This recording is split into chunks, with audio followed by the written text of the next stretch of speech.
Dubai നഗരത്തിൽ ഗതാഗത കുരുക്ക് കുറയ്ക്കാൻ പുതിയ റോഡ് വികസന പദ്ധതിക്ക് കരാറായി.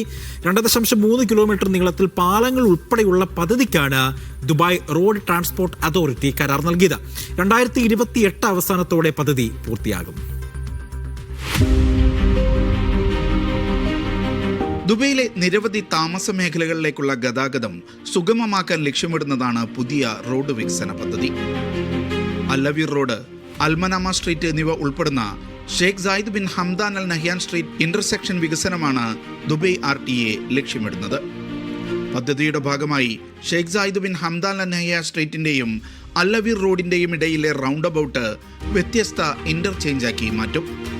ഓരോ ദിശയിലേക്കും 4 വരികളുള്ള പ്രധാന പാലങ്ങൾ, പുതിയ റാമ്പുകൾ എന്നിവ ഇവിടെ നിർമ്മിക്കും. അല്ലവീറിലേക്കും ഷാർജയിലേക്കും ഗതാഗതം എളുപ്പമാക്കാൻ അല്ലവീർ റോഡിനും എമിറേറ്റ്സ് റോഡിനുമിടയിൽ പുതിയ പാലം നിർമ്മിക്കും. അവീർ, വർസാൻ, വർക്ക, ഇന്റർനാഷണൽ സിറ്റി എന്നിവിടങ്ങളിലേക്കുള്ള യാത്ര എളുപ്പമാക്കാൻ പുതിയ റോഡുകൾ വരും.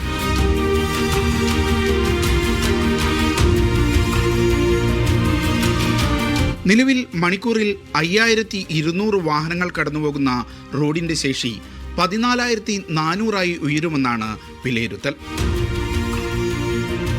Media 1, Dubai.